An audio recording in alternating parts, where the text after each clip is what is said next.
Since it's Mother's Day, I thought I would not tell you tons of depressing things about Armenians in the Turkish Republic, and I thought I would try to end on a constructive note and talk about how things have improved in relation to cultural aspects in recent years, and how we can continue to work on those cultural projects.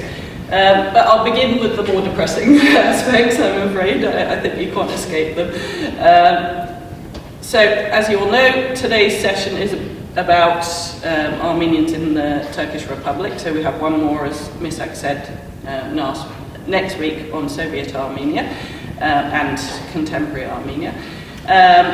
So today we will look at, as it says, searches for belonging amongst the Armenian community in the Turkish Republic. So we'll start with just after the genocide, the armistice period, then go on to after the Turkish Republic is formed and the Turkification policies, and then we'll look at more contemporary issues as well. So, yeah, I've already mentioned this to some extent. How did Armenians struggle to rebuild their community after 1915?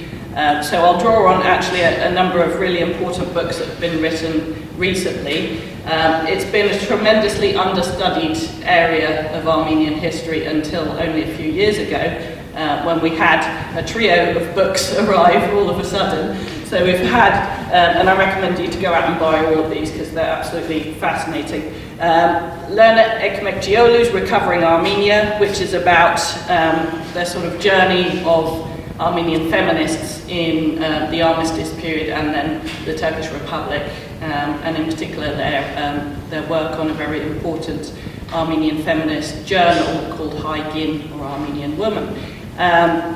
So that's mainly on sort of literary evidence within the Armenian community and how these Armenian women sort of negotiate the changing political context and social context of Republican Turkey. This one is more on space and architecture. It's Building Modern Turkey by Zeynep Kezer, and she's at Newcastle University in the UK. So she's written more about how Armenian community buildings were sort of destroyed and cleared and repurposed under the Republic, and she's also looked at the appropriation of Armenian property and the conversion of very significant Armenian properties into important Turkish Republican buildings, like the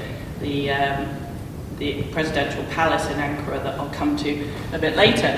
And finally, this one by Talin Sucian, who's a Turkish scholar, but I think she's working in Germany as far as I know.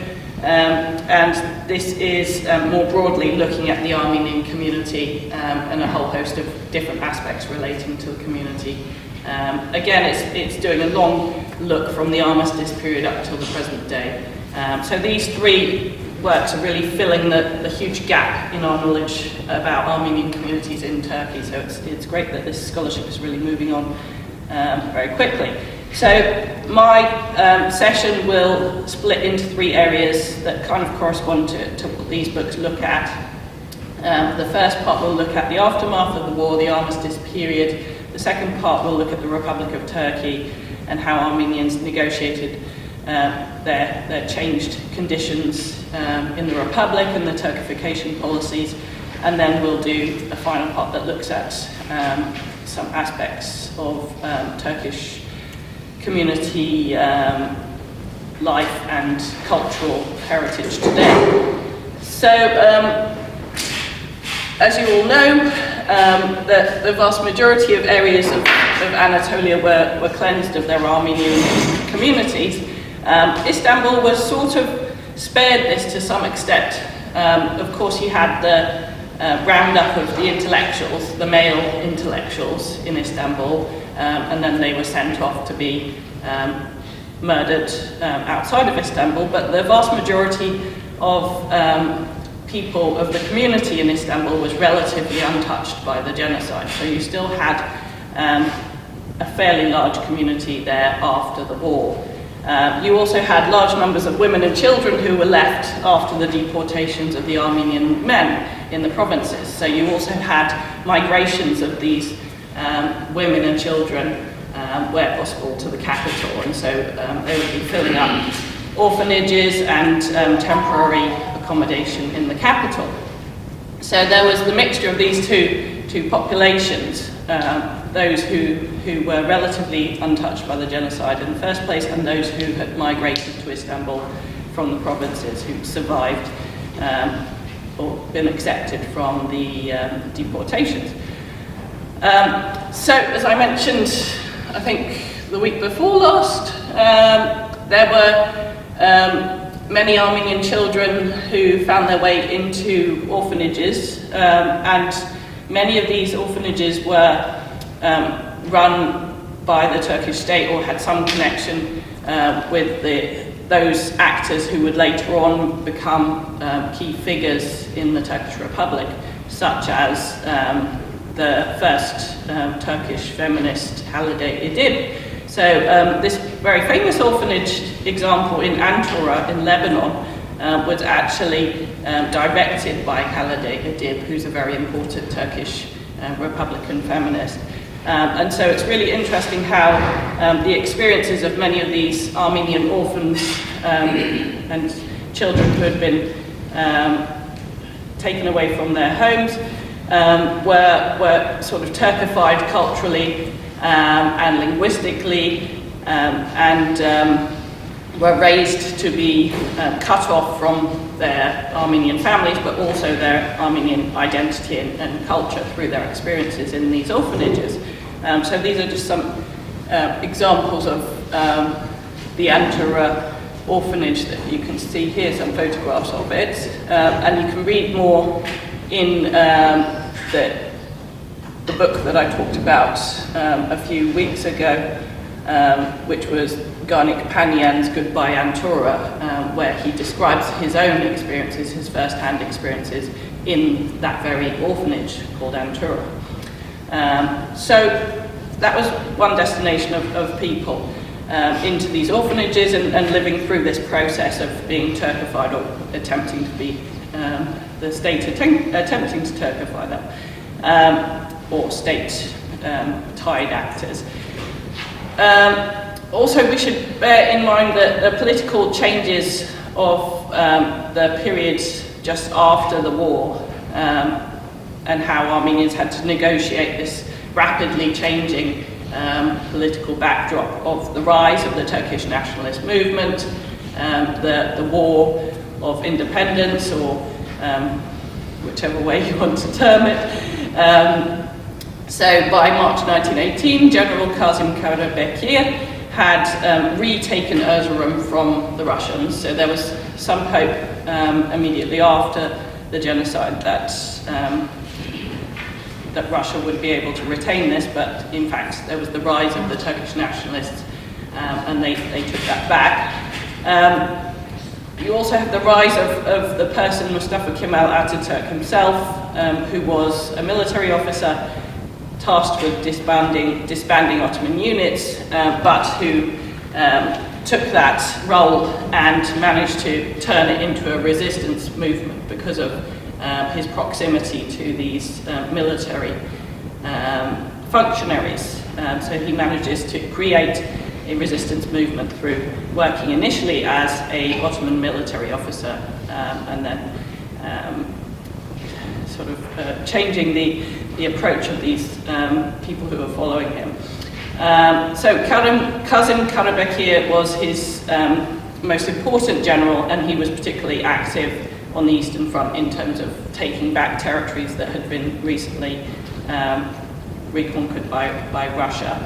And so this success of the Turkish nationalist movement meant that a number of congresses were held, including 1919 Erzurum Congress, through which Mustafa Kemal was elected leader of the Congress. Ironically, the Congress was held in this building here, which was the leading Armenian school in the northeast of the Ottoman Empire. It's probably the leading Armenian school in the Ottoman provinces altogether. It was the Sanasarian school, which was actually established by an Armenian, I think he was of Tiflis parentage, but it was also founded with the support of the Patriarchate as well, so it wasn't viewed to be entirely sort of close to Russia, even though it had some Russian connections within it. But nevertheless, its identity was completely turned around through holding this 1919 Erzurum Turkish Nationalist Congress there, and all of its Armenian history was forgotten after that moment, and instead, now as you can see, it's emblazoned with these flags of the Turkish Republic, and as I'll mention later, on the interior it's all set up with pictures of Ataturk all around the inside as well. So there's no trace at all that it was once an Armenian school or a leading Armenian educational institution on this building anymore. The Congress was a really important moment within the history of the Turkish nationalist movement, and so you might say it was rightfully turned into a museum from the Turkish nationalist perspective, because delegates from 6 eastern provinces, some of whom were under Allied powers, all met in Erzurum and vowed the nation should not be broken apart or under foreign mandate or occupation. So it was really the moment when the Turkish nationalist movement galvanized and really started to take off and sort of take stock of the progress it had already made in Erzurum and then build from there to be a much stronger movement than it had been before that. So it's an important turning point at which the Turkish nationalist movement galvanized this meeting in the Armenian school in Erzurum. So this was followed by the peak of the Turkish War of Independence, which led eventually to the demise of the Ottoman Empire in 1923. And there was also the slight threat that the rise of the Turkish nationalist movement would link up somehow with Azerbaijan, because you had some nationalist party within Azerbaijan, even though it had moved over to the Soviets already by this point. So we'll focus on what was happening slightly prior to that. We'll go back in time a little bit in terms of what was happening in Constantinople and Istanbul at the end of the war, and also in Kilikia. So during World War I, you had the defeat of the Central Powers, which included the Ottoman Empire. So you had a process through which the Ottoman Turks had to withdraw from Transcaucasia, but you continued to have battles between Turkey, which was still technically the Ottoman Empire, and the Allied forces on Ottoman soil. So you would have these sort of pockets of Allied influence within the Ottoman Empire at this time. So you would have around Istanbul, if you can see, if this works hopefully. Well, you can see around Istanbul there's this sort of red patch, which was to show that it was occupied by the Allies. You had this large area that was occupied by the French down here in Kilikia and going down to Syria.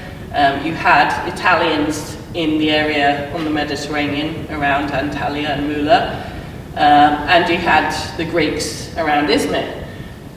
So this would all change, of course, later on when the Turkish War of Independence picked up pace and managed to fight off all of these forces. But at this time, just after the war, there were large areas that were occupied by the Allies, including Istanbul, which was mainly occupied by the British. So how did Armenians adapt to this new situation through which Istanbul, Constantinople was occupied by the British? And so at this period immediately after the war, they saw, as Lerna Ekmekcioglu writes in her book, in the first part of her book, which looks at this period, they saw a period of sort of rising confidence during Allied occupation. So they started to hope about some degree of autonomy, that they hoped that the Allies would support them in pushing for some degree of autonomy within the Ottoman Empire. They wanted to stay within the Ottoman Empire, the Western Armenians, rather than go elsewhere to the Republic of Armenia, which would later be Soviet Armenia. Of course, they wanted to stay in the areas of their homes. And because the British were there and other allies were occupying the Ottoman Empire at this time, they were, as this image indicates, they were growing in confidence and even speaking about vengeance. So this poster is an image from the almanac Sagavakin Zaratsuchi. I apologize for my pronunciation, which shows a young Armenian boy or Armenian children defending their newly acquired fatherland, an Armenia which they hoped to expand. So you can see that this dates from 1921, and the boy is dressed in this openly militaristic costume, and the girl is dressed as a nurse, and they have the Armenian flag, the tricolour flag that we discussed before. So it's quite controversial the way that they're portraying themselves, considering that they'd just lived through decades where any kind of hint of political affiliation had to be heavily suppressed under Abdul Hamid II and Young Turks and so on. So it's amazing that, you know, they're openly displaying not only their national hopes, but also they're dressed in this sort of openly militaristic garb. So I think this really encapsulates how confident they were in 1918 to 1921 when they were hoping for Allied support in their claim for autonomous territories. So this was also a period where they had to engage in efforts to support those who had lived through the genocide and who had had traumatic experiences through the genocide. So I mentioned that there were migrations of women from the provinces back to Constantinople, and they were living in sheltered accommodation and so on in the capital. And there were also children who were in orphanages. And so Lerna Kmekciolu, in her book, writes about the ways in which the women journalists who were running a journal called Haygin, that I mentioned before, Armenian Women, they were trying to encourage the sort of the renewal of the Armenian community in various ways through some ways in which they were doing that was through finding ways to incorporate women who had been treated shamefully, what would be viewed by some members of the community as shamefully during the genocide. So they would look after women who had been raped or who had been attacked during the genocide, and then they would try to find a new partner for that individual. And so this is one example of someone who had survived the genocide and then would be remarried, particularly to Armenians from abroad, like America, and so they would be given a new kind of new hope, a new future somewhere else after going through such a traumatic experience. And the image on the other side, a Pretty Baby contest from 1920, that's also about trying to build up a sort of international exchange and solidarity in the wake of the genocide, because photographs of babies were apparently sent in from different communities around the world to the journal to compete in this Pretty Baby contest. And so it wasn't about just trying to stimulate birth rates within the Armenian community in the Ottoman Empire, but it was about bringing them together with Armenian communities elsewhere. And yes, bringing together through these competitions in the pages of this journal.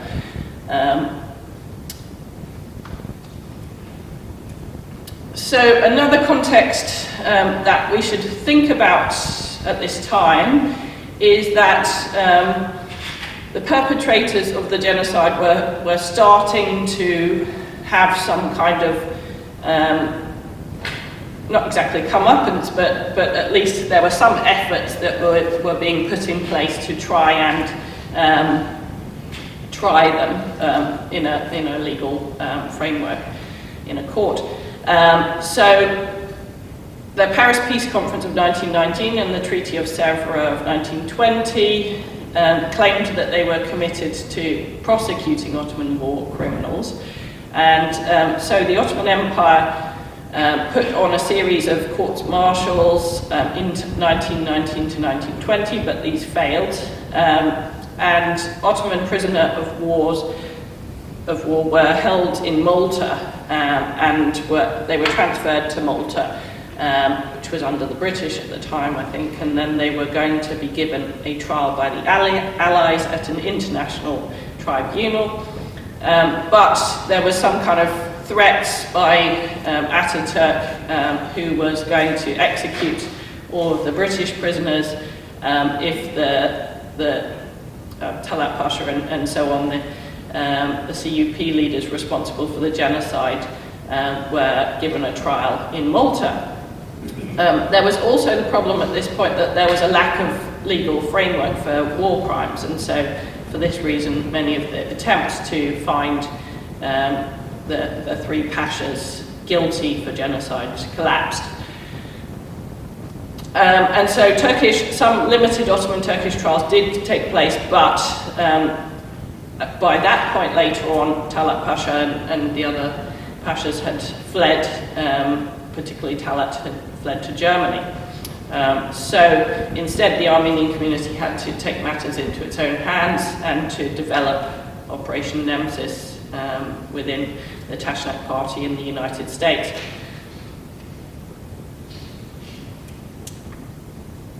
So the period of the rising confidence after the war, during Allied occupation, was followed by a very violent defeat for the French. Remember, according to the map, the French were occupying this area here in Kilikia in the southeast of present-day Turkey. So there were fierce battles there between the French and the Turkish nationalists, and in some cases the French were supported by Armenian fighters in those battles, and attacks in particular were focused around the city of Antep, which is somewhere down there, and Marash in the same region. So this was a particularly, as I said, a particularly violent victory of the Turkish over the French, because the French withdrew from the territory and left the Armenians vulnerable. So Armenians, it's a bit of a complicated story, but during the period of occupation, many Armenians moved back to this area of Kilikia. So, as I said before, they were sort of confident about Allied protection and perhaps gaining some degree of autonomy in the post-war negotiations. And because the area was occupied by the French military, they had some confidence to move back, and they were given some encouragement to move back as well. So there were large numbers of Armenians that were actually in Kilikia at the time. Tragically, who'd already been through, the trauma of genocide. So to witness this 1920 battle following that experience must have been absolutely catastrophic. And so, as it says here, as many as 11,000 Armenians died in massacres that were following the Turkish nationalists' victory. And as a result, Kilikia, this territory of Kilikia, was won back by the Turks, and this was another important turning point in the Turkish nationalist movement. So you can see that battle in Armenia, not in Armenia, in Christian buildings in Antep today. So this is a Catholic church, this image here in Antep. And you can still see, when I was visiting it, I think this was around 2012 when I went there, you could still see the facade of the church was absolutely covered in bullet holes, especially up here and around here. So ironically, especially in the area where the sort of symbolic motifs were on the facade of the building. So it was clear that even the church had been a subject of fierce attacks. And on the other side of the church, when walking around it, I noticed this plaque and inscription was attached to the side of the church. And it says,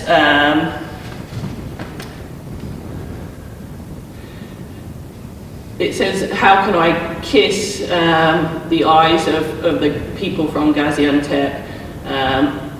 Those people didn't just defend Gaziantep, they defended all of Turkey, they defended all of Turkey. And then there's a sort of a mask of Ataturk himself on there. So this is supposed to be a quotation from Ataturk. It perhaps is a real quotation from Ataturk, and it's accompanied by a sort of a mask of Ataturk's face too. So it's interesting how these churches were allowed to remain. It's still there, it hasn't been destroyed or anything like that, but it's got this very nationalist inscription on it that's sort of appropriating it as an important site of the nationalist struggle. So its meaning has changed from being a church to being, where perhaps the Christians were defeated, almost like a trophy of what happened in the city.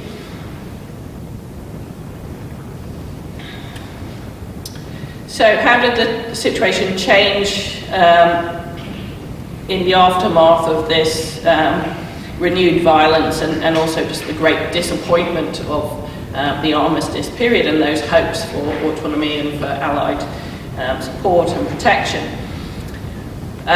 So there was the Treaty of Lausanne in 1923. So this was a bit of a strange period of negotiations for Armenians because by this point you have, of course, Soviet Armenia already existed. So that was, in theory, the main sort of voice of Armenians at that time. But Soviet Armenia wasn't invited to the Treaty of Lausanne, and they wanted to keep the Soviets out of the negotiations. So instead you had some Armenian individuals who attended the Treaty of Lausanne, one of whom used to be an Ottoman foreign minister, I think, Gabriel Norodunkin. And so there were some individuals there who spoke on behalf of Western Armenia, but there was also the Republic of Turkey, and the Republic of Turkey was the official sort of attendee and the official spokesperson on behalf of the population of all of the Republic of Turkey. Lerna Ekmekcioglu again has studied the negotiations of the Treaty of Lausanne, and she says that it's clear from reading the negotiations that Turkey was trying to find somewhere to relocate the Armenians at this time, and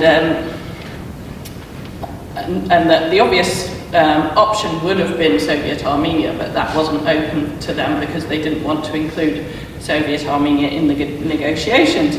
And so it was a sort of frustrating period because it was obvious that Turkey didn't want these Armenians to stay, but they had no choice but to accommodate them. And they were also put under pressure to recognize the populations, the Armenians and other minorities, as legal minorities. And so in the aftermath of the Treaty of Lausanne, Turkey was under more pressure to grant the minorities, like the Armenian community, certain cultural and religious rights. So they had to be allowed to open schools and this kind of thing and have their own churches.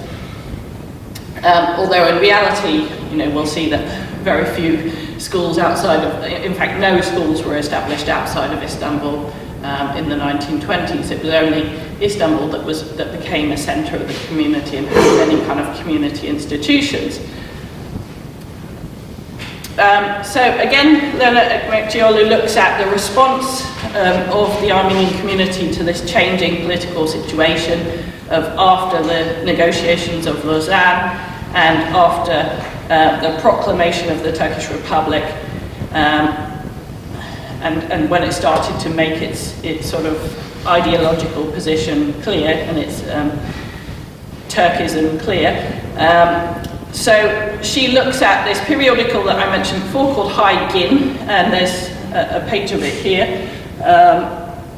And she asks, do the pages of this periodical show a depiction of the Armenian community as sort of professing their loyalty to figures of the Turkish Republic like Ataturk out of fear? So does the community now, has it been so traumatized by this repetitive denial and violence that they're now afraid of anything but showing shows of loyalty, public shows of loyalty to the Turkish Republic and to figures like Ataturk in particular?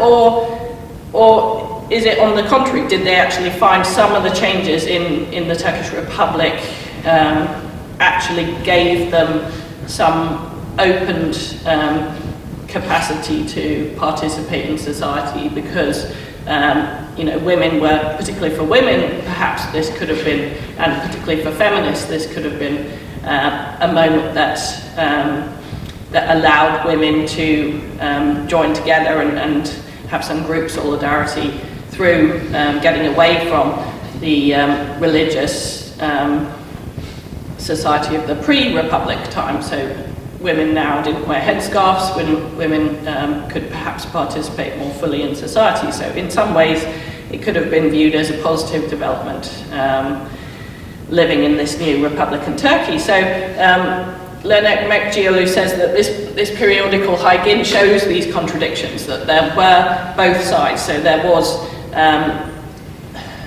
were open shows of loyalty and sort of or even reverence for leading figures of the Turkish Republic like Ataturk within the pages of this journal, but there were also shows of enthusiasm for the new secular feminist movement too. So this is a page from 1931 which shows the new Armenian woman and the old Armenian woman, which sort of dwells on, to some extent, this headscarf issue and how women were now able to engage in cultural life that perhaps they hadn't been able to openly before. There's a sort of piano and they seem to be singing or doing some sort of public cultural activity together, in contrast with the figures from the past, the veiled figures from the past in the background. But in this image you can still see it's very clearly rooted within Armenian visual culture, and it's making obvious references to those very famous Taurus Roslin Armenian manuscripts from Kilikia. So although it's showing this image of what the Turkish Republic and what secularism can bring to Armenian women within these little roundels, within the space of the image, it's still very much in the midst of this very strong Armenian sort of historicising identity and looking back to these medieval manuscripts.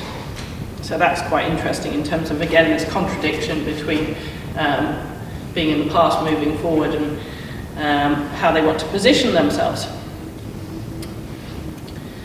So the subsequent years saw a series of policies that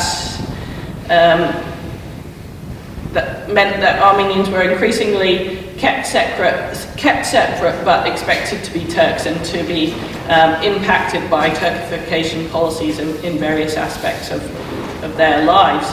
And it also meant that because of the Treaty of Lausanne and because of them being labelled as minorities, they were also vulnerable to attacks in times when international relations became more tense and when foreign powers were putting pressure on the Republic for one reason or another. So, for instance, and this applied to all of the minorities within the Turkish Republic to some extent, but especially the Armenians. So, for instance, the image shows after there were reports, false reports, that Ataturk's birthplace in Thessaloniki had been bombed. And so as a result of that, the Greek community within the Turkish Republic were attacked. So similar things happened with other communities, that when external events happened affecting, that were like an affront to the Turkish Republic in one way or another, then minority communities within the Republic sort of paid for it through attacks within the Turkish Republic.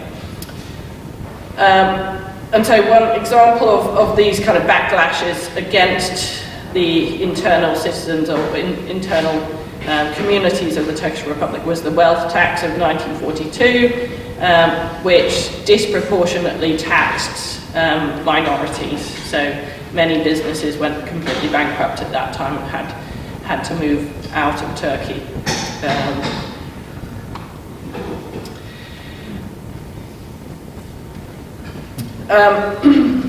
This period is also significant because it set in place a number of laws that continued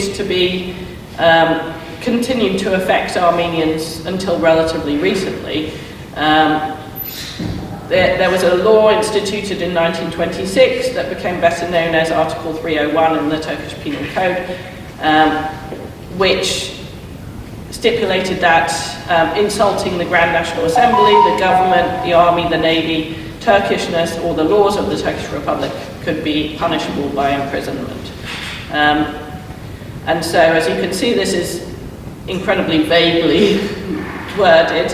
And this meant in the past, ever since 1926 and until a few years ago, various people could be just locked up, imprisoned at the drop of a hat for insulting Turkishness.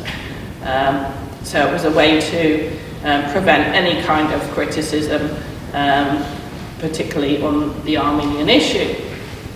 And the word of, the genocide couldn't be uttered basically within Turkey until relatively recently. And this also created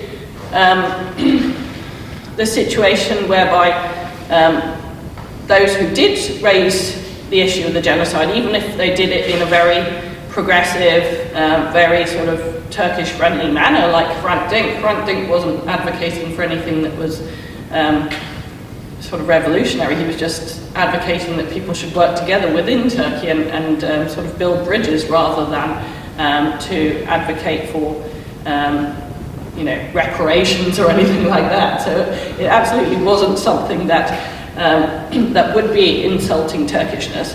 But nevertheless, his work was clearly understood by a cross-section of nationalist youths within Turkey as functioning on that level, and also within the court system, because he was prosecuted 3 times under this law before he was later assassinated in 2007.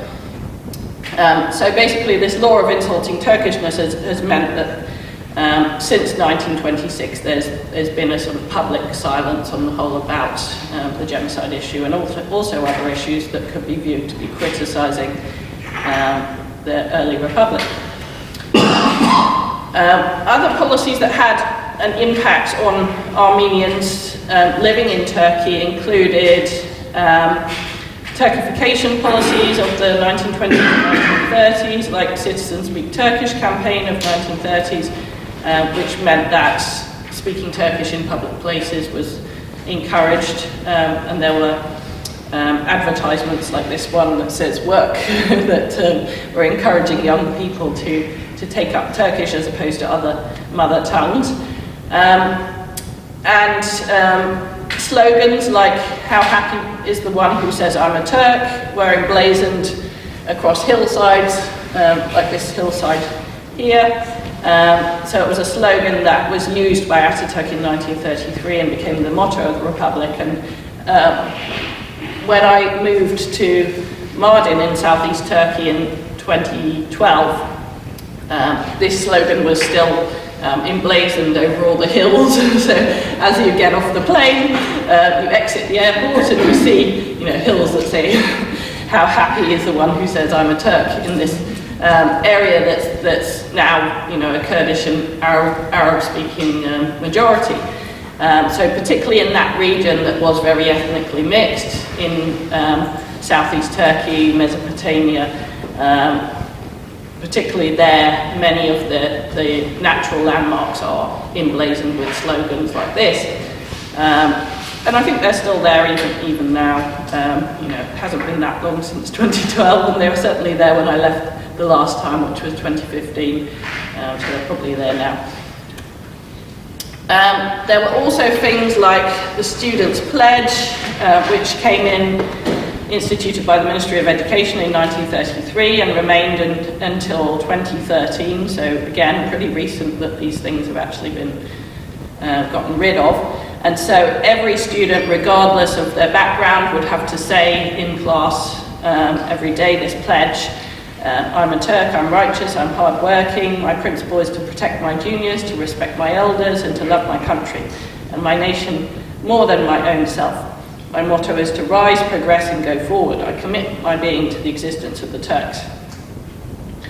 So, even if you were Armenian, you were Kurdish, you were Arab, you had to say several times in your morning, I'm a Turk. So you would have to understand this fairly flexibly, I would presume. You also see the nationalisation of architecture, the rise of the first national style in architecture, which was used primarily for institution buildings, such as the second Parliament building in Ankara, which is this one on the left side. So as I mentioned last week when I was talking about Leon Nephilian, this style actually comes about before the Republic, and you can see early examples around 1905, 1908, 1909, like the Central Post Office in Istanbul, shown up there. But then it really becomes closely associated with the Turkish Republic and is used on most of the new government buildings of the 1920s.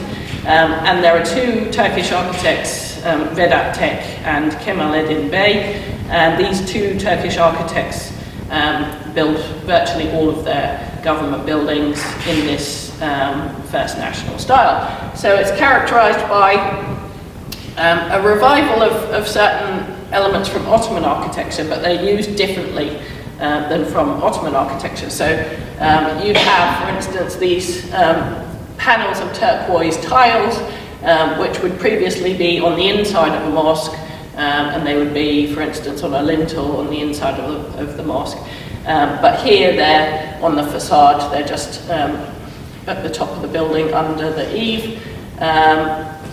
So there's a sort of rethinking of Ottoman architecture and repurposing it in the framework of revivalist architecture that was coming from Europe and within a sort of symmetrical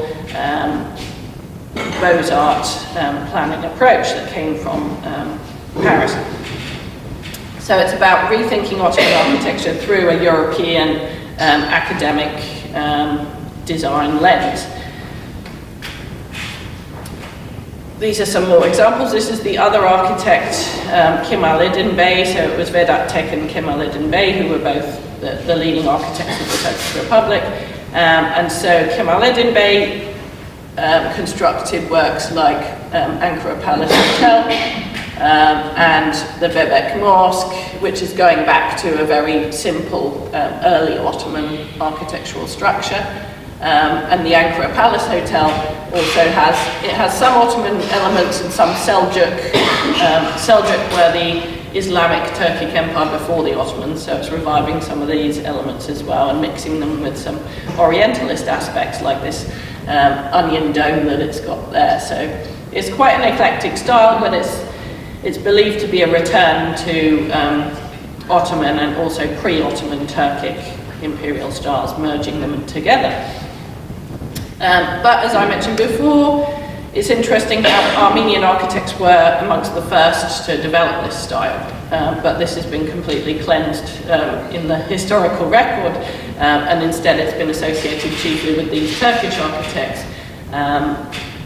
Vedat Tek and Kemalettin Bey, and the experiments of architects like Leon Nefilian, Mihran Azarian, Yetvat Terzian, who were all clearly developing the same kind of style in the early 20th century. The works of these Armenians in developing the first national style has been completely ignored until relatively recently.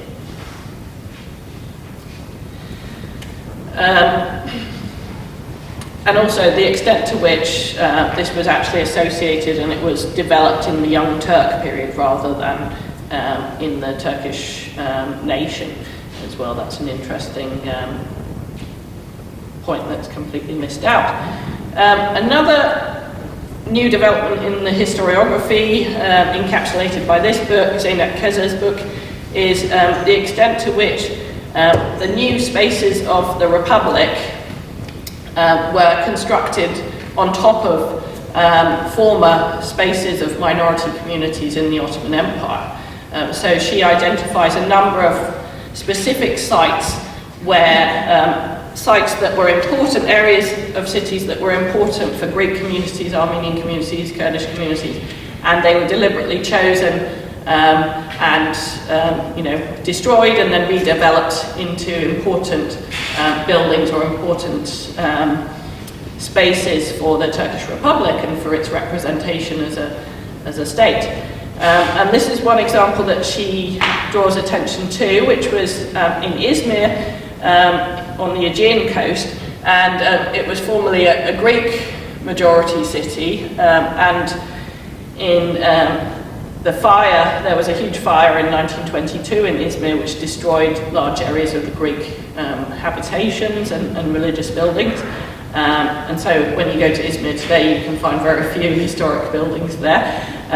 So this is a photograph after the fire of the Greek neighbourhood. And I should mention as well that this fire and this conflict between the Greeks and the Turkish nationalists was, again, a really important turning point in the War of Independence. And once the Turks had beaten the Greeks in Izmir, then it was clear that their control over Anatolia was sort of secured. And it was actually at that moment that many Armenians left the Ottoman Empire. So there were some relatives of the Balyan family who I was in contact with, and they said that they left in 1922 from Izmir, because that was the moment when, all hope was lost to some extent of working with the Allies to get some Armenian autonomy. So, but on the other side of the equation, because it was like a high point, it was the moment when the victory of the Turkish Republic became clear. It became really important for Turkish nationalist image making to develop Izmir and to put important buildings there, particularly for the state's sort of image abroad. And so they built this space called the Culture Park, and it became basically a space for international expositions. And so people from foreign states would visit Izmir and would attend the Culture Park and the various trade exhibitions that would be held there. It was a bit like in Moscow. They had the agricultural exposition space in the middle of Moscow. It was a bit like that, but in Izmir. And as Zeynep Kezer argues, it was very much demolishing the centre of the Greek neighbourhood and building this culture park on that very site. Another example is that Zeynep Kezer goes into in her book is Ankara. So of course the Turkish Republic established its capital in Ankara and moved away from Constantinople, which was associated with the sort of cosmopolitan architecture of the Armenians, and obviously as well the Allied occupation.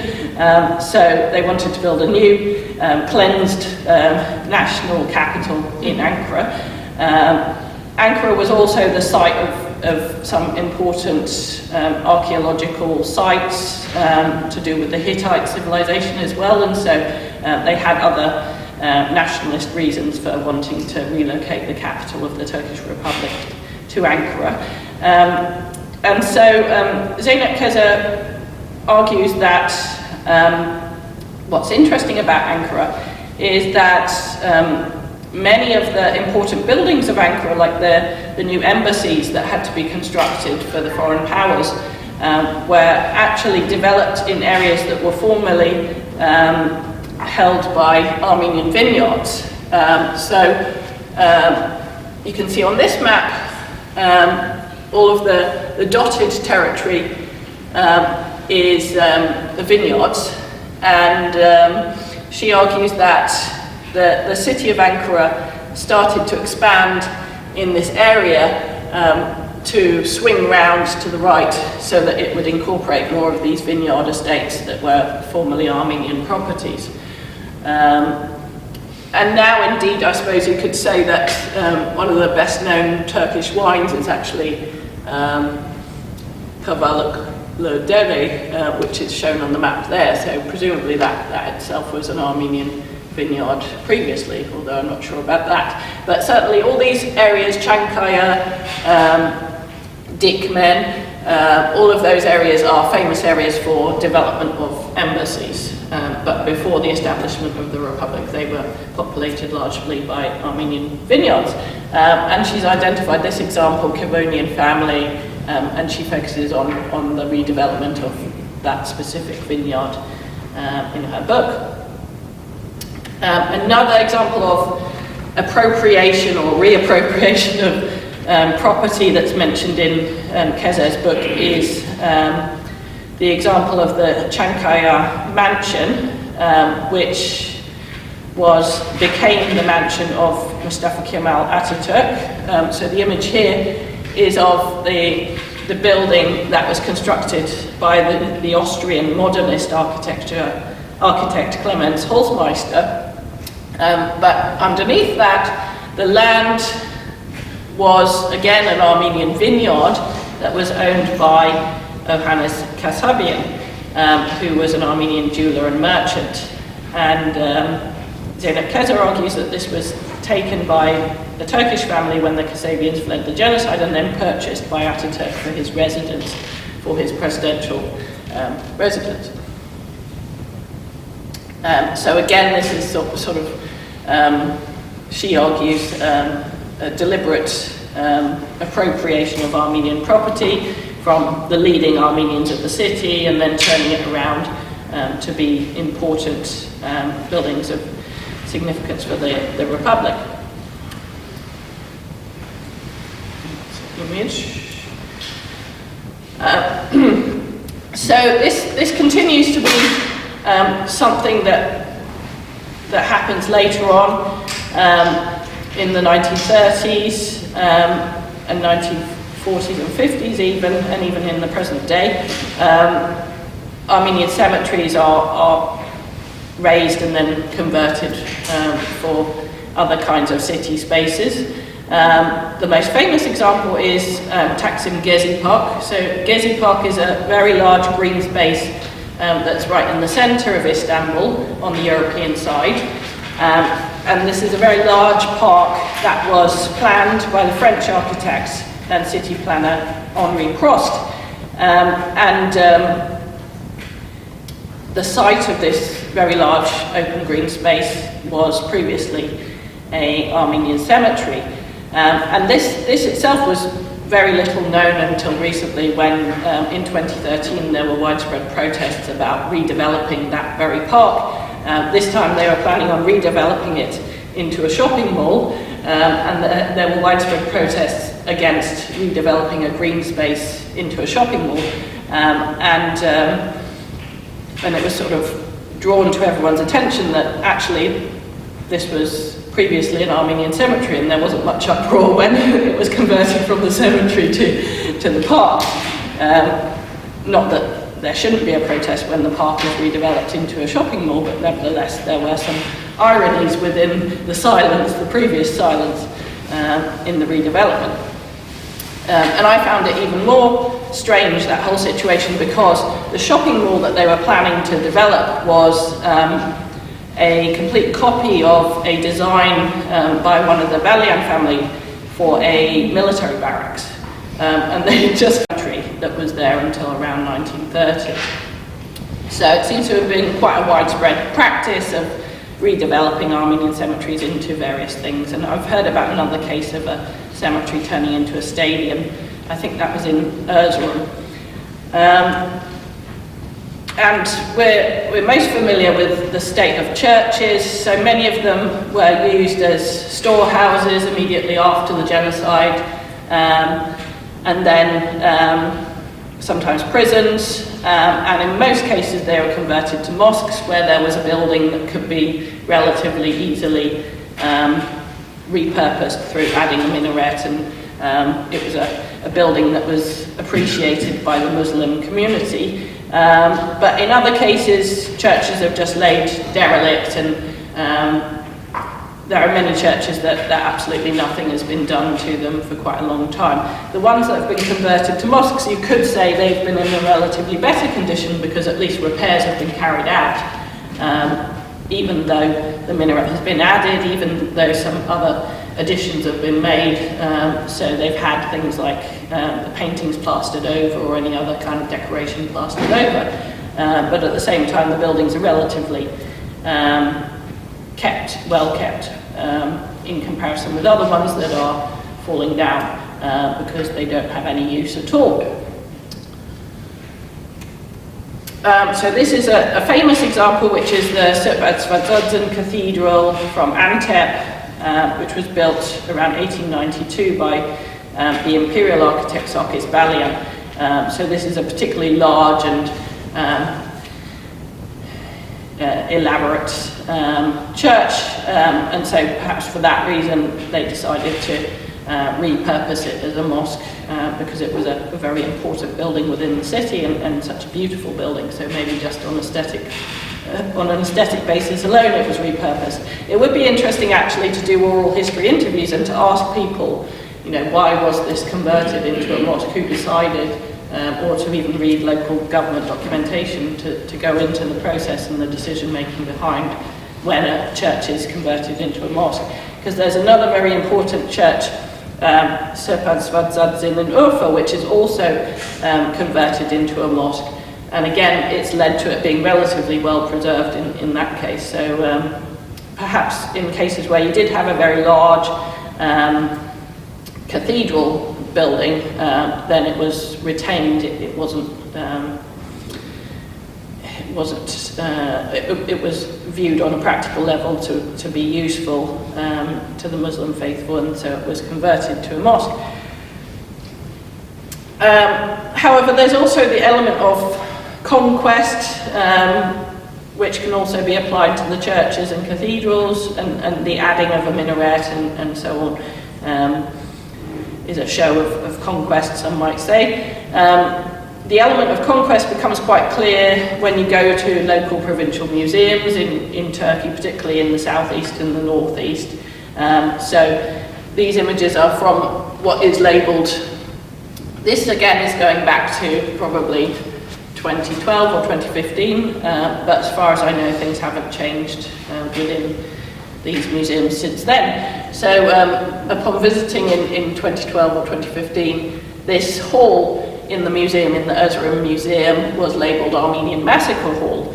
And in the hall you find a hodgepodge of cabinets. The cabinets behind the bell that you can see here are full of things like bones and things that relate to the massacres of, well, they're labelled to relate to the massacres of Turks by Armenians in the battles that took place, like Sarıkamış battle, which was known to be particularly devastating for the Turkish army. So these cabinets are sort of laid out like a sort of display of the massacres that the Armenians had perpetrated against the Turks during these battles.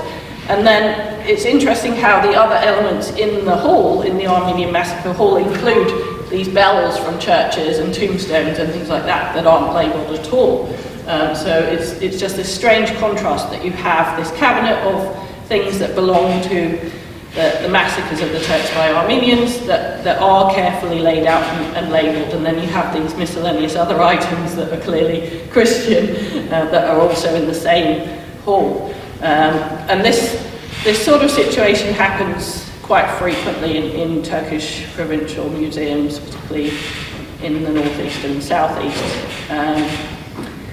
So in the Kars Museum, you also have some objects, but they're slightly better labelled, and you don't have the Armenian massacre hall that you have in Erzurum. I think Erzurum is a specific situation because it's close to the Russian border, and it's always been this very important garrison area. It's always been, in the Republic as well, it's been very important for generals and for keeping Turkish military control on the border. So it's always been a more tense place and also a more nationalistic place. Whereas Kars is also nationalistic, but at the same time, I think because it's so close to the Armenian historical sites in Ani, it has so many tourists that it's learned to display Armenian heritage in a more accommodating way, or a less sort of less combative way. And so many of the objects in the Kars Museum at least have labels. So these doors that are shown here, they say in Turkish church doors, 19th century. These doors came to the museum in 1970 from the neighbourhood of Orta Middle Gate in Kars. And they're made from walnut wood carving. So although it's not labelling them as part of an Armenian massacre hall, it's still very vague about where they came from and why they came in the 1970s. And they're clearly, well, it does label them as being church doors, and it labels the bell also as being a church bell, but nevertheless, the history before coming to the museum is inscribed in very vague terms, deliberately vague terms, I would say. Again, in Trabzon Museum, the same sort of situation, but even less labelling. So across Turkey, you can find in provincial museums objects that are not labelled at all, with minimal labels, or with interpretations that link them with violence and with these massacre halls. Another issue that we can discuss at the end is the legacy of Ataturk himself and his relationship with the Armenians. Again, this has been an area of increasing study by historians recently, so historians have started to revisit his connection to the genocide. And in particular, they've been going back to his speeches, his telegrams, and even his nutuk, which was his very famous speech that used to have to be learnt by every school child in Turkey. So in his famous speech, nutuk, he states, as this quotation says up here, to silence a guiltless nation that cries out against so much injustice, oppression, even massacres, which it has been called upon to endure, is a kind of tyranny to which it is impossible to submit. There's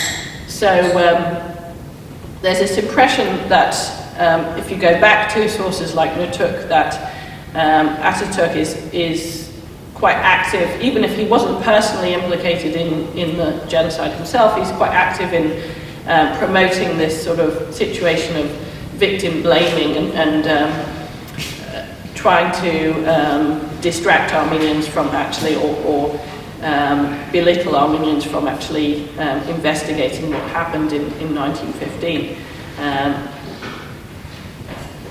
and advocating for the guiltlessness of Turkey. So So I think I'll move over that and focus on these examples, one of which I mentioned already.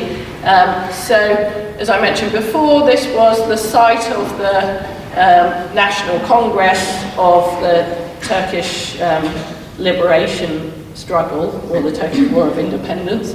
But before that, it was an Armenian school, the most famous Armenian school in the provinces. And now, if you visit Erzurum, it is a museum of the Erzurum Congress and National Struggle, and I just wanted to show you what the inside of the museum looks like, and how, although it's still set up as a school, it's the idea that it was a school is sort of minimised by the position of all of the pictures of the delegates to the Erzurum National Congress around the room. Although it's clearly a school, it's turned around to be this museum of national struggle through all of these portraits and flags displayed everywhere. So you walk around the museum and you look at portraits of the national heroes rather than hear anything about its previous history. Another example from Erzurum is of how the Armenian history within the city has been sort of repurposed into the story of the national struggle, is this house of a very wealthy Armenian merchant from the late 19th century, which was then used by Ataturk as the place that he stayed whilst he was in Erzurum for the Congress. And so because of that, it's been repurposed and reopened as a museum, or an Ataturk house museum. And again, the fact that for much of its history, it was the home of a very important Armenian local notable. It's completely edited out of its history. Instead, there's pictures of Ataturk that are put in every room, and a bed that was perhaps slept in by Ataturk for a few nights or something. And instead, there's no trace of the Armenian owner who owned it for 50 years or something like that before this brief stay of Ataturk. Lerna Ekmegiolu, in her book that I've mentioned many times already, draws attention to the ways in which Armenians in the Republic of Turkey, so after the disappointment of the armistice period, they engage in open shows of loyalty for Ataturk, and they even seem to worship Ataturk in the pages of their newspapers and periodicals. This issue of New Hope Norhus from October 26, 1935, has the headline, "The Republic of Turkey is immortal," with a picture of Ataturk in the middle. And she shows these kind of examples to show how Armenians are performing their loyalty to the Turkish Republic through worshipping the person of Ataturk.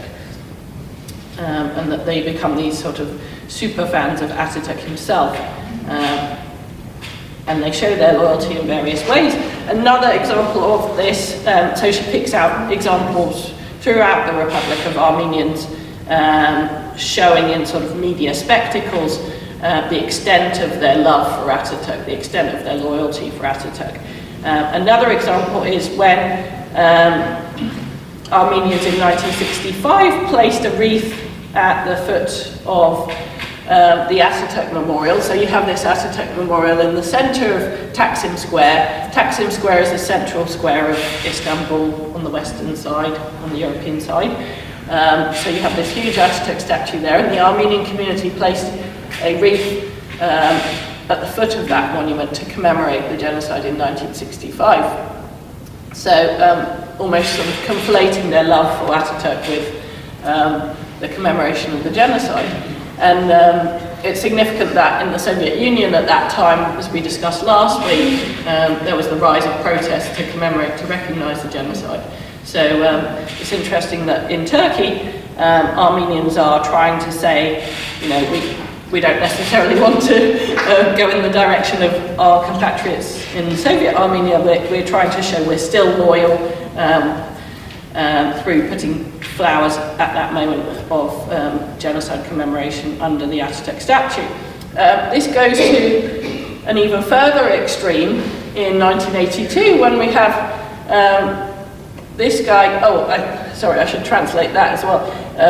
So that's an article, a newspaper article about this event of laying the flowers at the foot of the statue. And it says, the Armenians of Turkey say, we're Ataturk's children. So they're trying to reaffirm, their love for Ataturk at this very crucial moment in Armenian political history and genocide recognition. But then even more controversial is in 1982, you have this guy, Artin Penik, who sets fire to himself in front of that same statue in protest against the Asala terrorist attacks on Istanbul airport. So again, during the 80s, you have an incredibly tense time for Armenians in Turkey because there's this movement of Asala who are carrying out various attacks on Turkish consuls or on occupying the airport or so on. And so again, because of their status within the Turkish Republic, they are accused, the Armenian community is accused of being, a fifth column or being disloyal, and they're implicated because other Armenians from totally different places are carrying out these attacks against Turkish consuls or against the Turkish Istanbul airport. So as a reflection of this sort of guilt that they're being made to feel at that time, this guy, Artin Penik, sets fire to himself in 1982 at the peak of the Asala actions in front of the Ataturk statue. And in his suicide note, he writes, "I can no longer bear the grief over slayings of innocent people." So it's just encapsulating the pressure that was put upon Armenians in Turkey at that time, and how they again need to prove their loyalty, prove that they're not implicated. So across, I should have mentioned, not only in Istanbul but across the Turkish Republic, you see there's this sort of tendency to repurpose spaces that were associated with Armenian residences or Armenian commercial activities, often in the center of cities, that are then redeveloped to include an Ataturk statue. So this is in Trabzon, which was formerly the area where lots of merchant houses were and shops and so on, and it was known as Square of the Infidels or Gavro Meydanı, and now it is Ataturk Square with this resplendent Ataturk statue at its head. And the worst example of this kind of redeveloping into statue parks is the Monument of Liberty, or the Monument of Eternal Liberty in Istanbul, which was constructed in 1911. To this monument, so it was actually a monument, as you can see from the image in the middle, that was constructed in the Young Turk period, so in the late years of the Ottoman Empire. But then in 1943 and 1996, so pretty recently in some cases, graves of Talat Pasha and Enver Pasha, who were the two pashas who were implicated in the genocide, were added to this monument. So it's not just Ataturk, but actually the genocide perpetrators have had statues constructed to them in urban areas. And then, of course, we have the Mausoleum of Ataturk, which itself in Ankara is a site of veneration. When I was first learning Turkish, I was living with a Turkish student at Hacettepe University in Ankara, and she was a lovely girl. She was from Sivas, but lived in Ankara to study at Hacettepe University. And on one occasion, she took me on a march that was being held by all the sort of Kemalist associating parties at the time, the JHP in particular, and they all, the culmination of this march in Ankara was to go to Anıtkabir, which is the mausoleum of Ataturk in Ankara, and to walk around it in almost like a sort of circumnavigation of the holy site, and in fact people were holding up, posters of Ataturk, and people had masks of Ataturk and things like that on the march. So that was quite a powerful experience for me when I started to learn Turkish, and I started to understand the roots of this movement in Turkey and how strong they are today as well.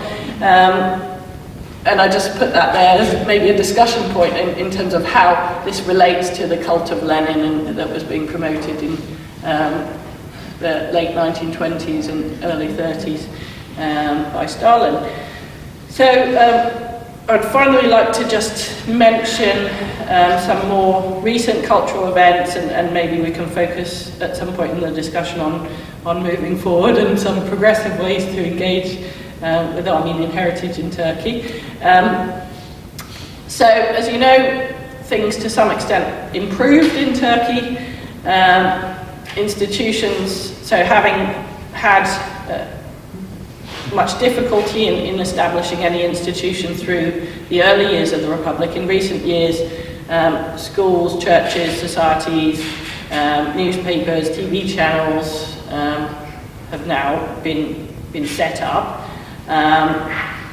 You also have a number of associations that specifically engage in recognizing Armenian heritage and protecting Armenian heritage, like the Hrant Dink Foundation and Anadolu Culture.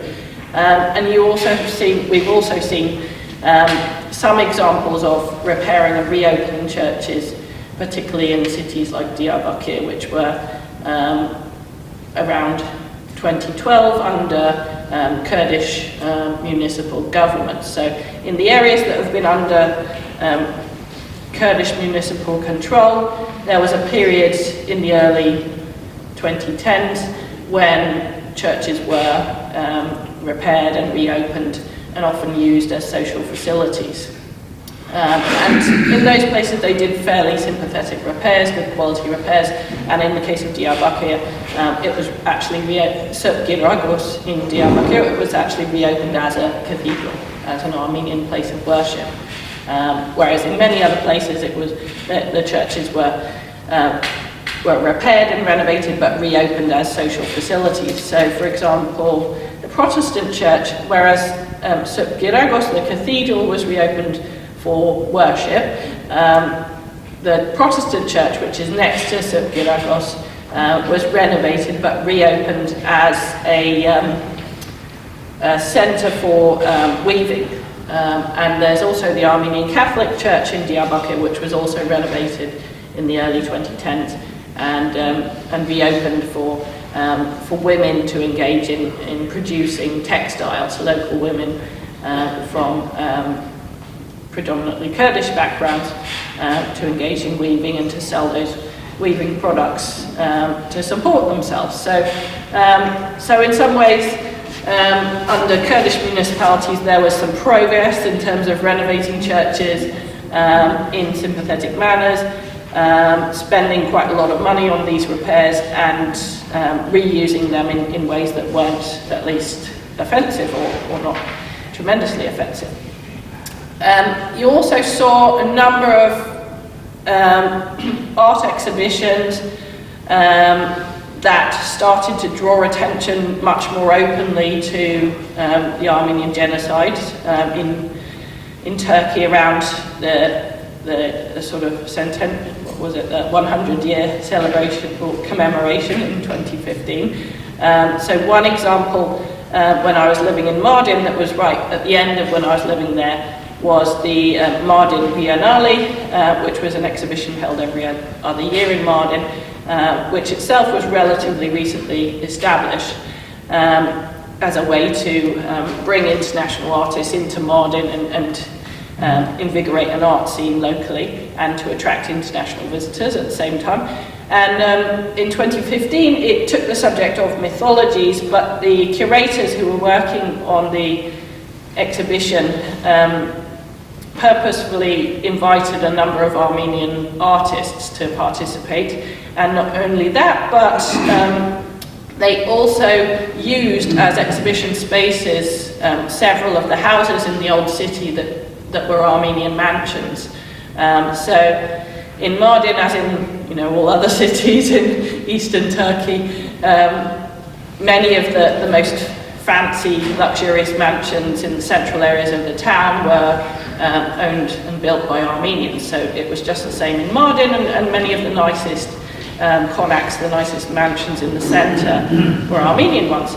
So one such mansion is shown here on the left side, and it was the Atamian mansion, which was then taken by the Germans, and after it was used by the Germans, it was given to Turks, but nevertheless it's still well known that it belonged originally to the Atamian family, who were Armenian Catholic, I think silversmiths.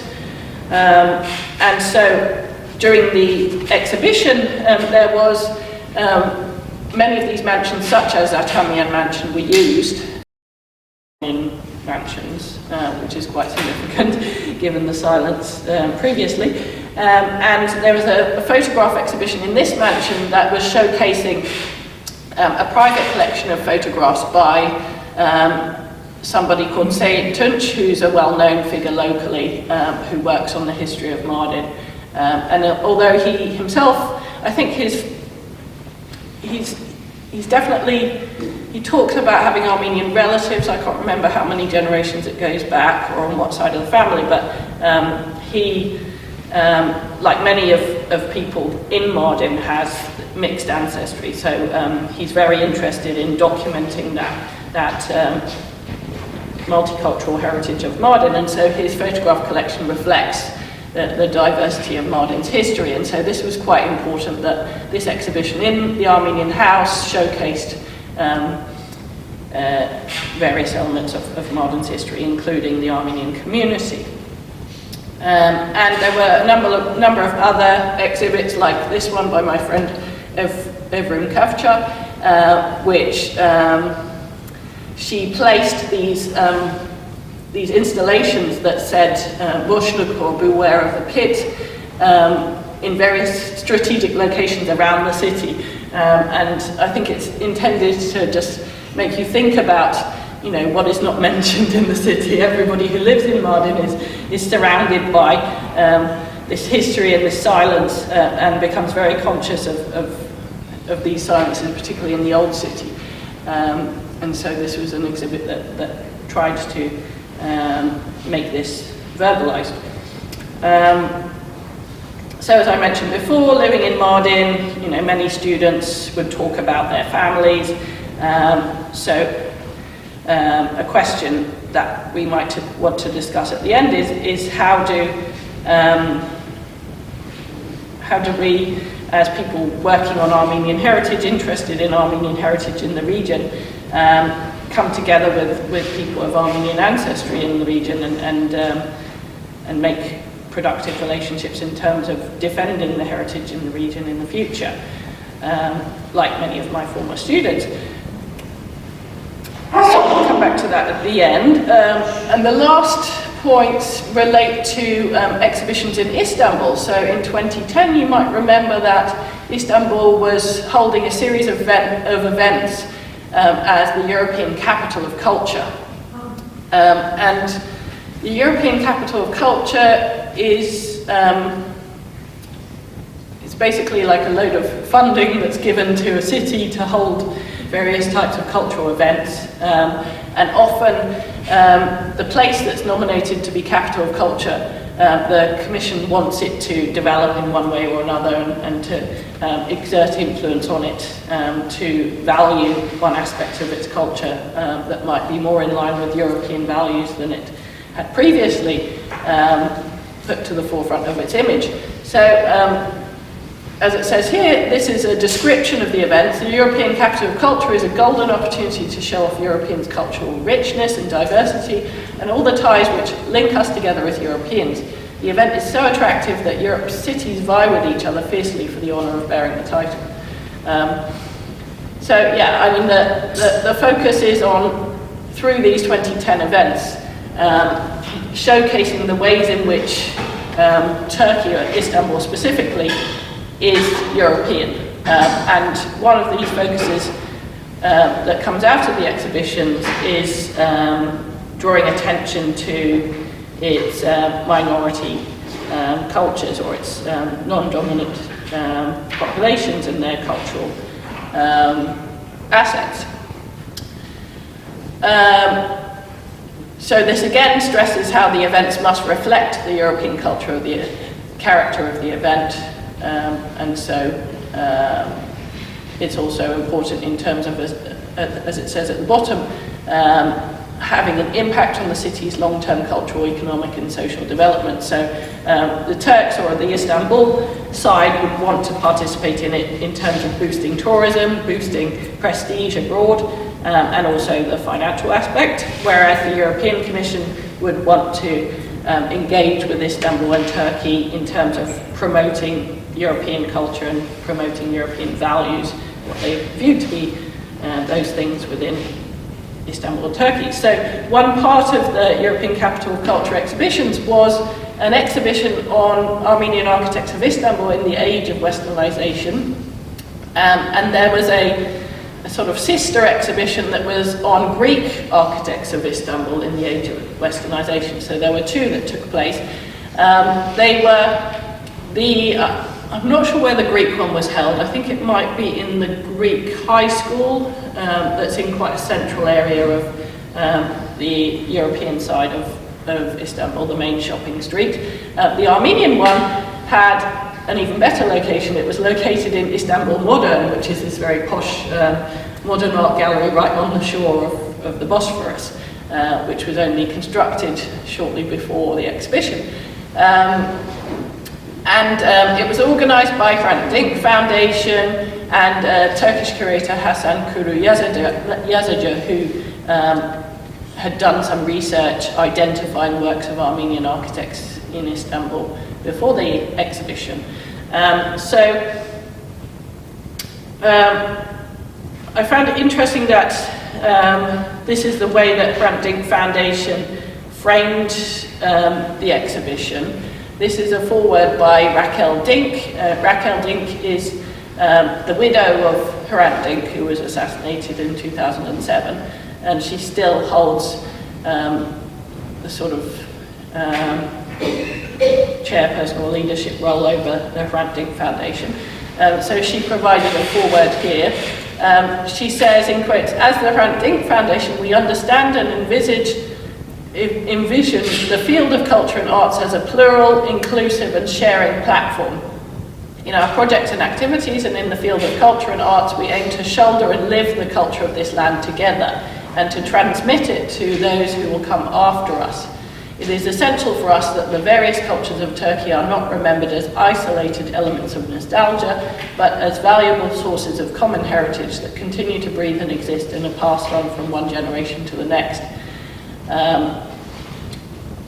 So this is interesting in terms of how the heritage of the Armenian architects, as well as the Greek architects and Turkish architects, should be, the knowledge of those architects should be living heritage. So it shouldn't be something that's just written down in books, but it should be talked about openly, and these kind of social events, such as the opening of the exhibition, should be held so that these become common knowledge of all people who live in the Turkish Republic. So this is the sort of aspiration of the Hrant Dink Foundation through showing this kind of event. So this is what it consisted of. It was a photographic exhibition, so it basically consisted of a working group who did some research about a number of Armenian architects who were working in the Ottoman Empire and early Turkish Republic. And so they found out some biographical information, and they identified most of their main works. And so each section of the exhibition was devoted to a different architect, and it showcased the works of those architects through some pictures and some biographical information. So it's a fairly traditional exhibition in terms of the biographical approach, but at the same time it was actually quite revolutionary because of the extent to which the traces of these Armenian architects wasn't known previously in Turkey. And even by academics working on Turkish and Ottoman architecture, they didn't know anything about many of these figures prior to events like this exhibition and subsequent work that's been carried out since. So, as I said before, many of these architects were surprising because they played a strong role in developing what was previously labelled as the Turkish nationalist style of architecture, and so a number of sort of misconceptions of architectural history in Turkey and the Ottoman Empire started to get unpicked by this exhibition. This is another example of Sepp Aznavour and the bigger names of the Balians. So one of the newspaper reviews of the exhibition exclaimed, "Oh, so there are other Armenian architects aside from the Balians," because obviously everybody in Turkey knows about the Balian family, but it was just such a surprise how many other Armenian architects they were and how important they were to so many different stylistic developments in the Ottoman Empire and early Republic. Another exhibition that followed that, so that was 2010. In 2015 you had the Istanbul Biennale called Saltwater, which was curated by a big name curator, Karolin Christoph Bakagiev, and had a number of local and international sponsors, and was held at various glamorous locations across the city, including poshest hotels, but also including lots of non-dominant community spaces like Galata Greek Primary School, and I think some Armenian spaces where institutions were used as well.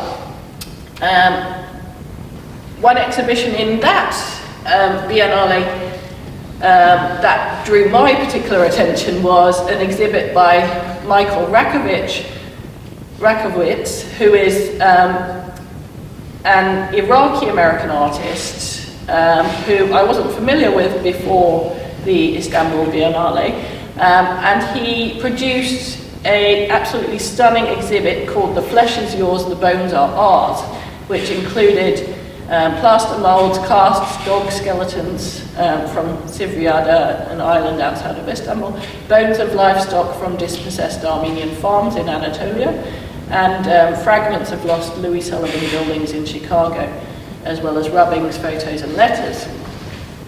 So his exhibit was about an encounter that, or a story, because there was an artisan who was called Garabet Jezayelian, who he heard about, who was responsible for making mouldings and friezes on the facade of Istanbul's Art Nouveau buildings.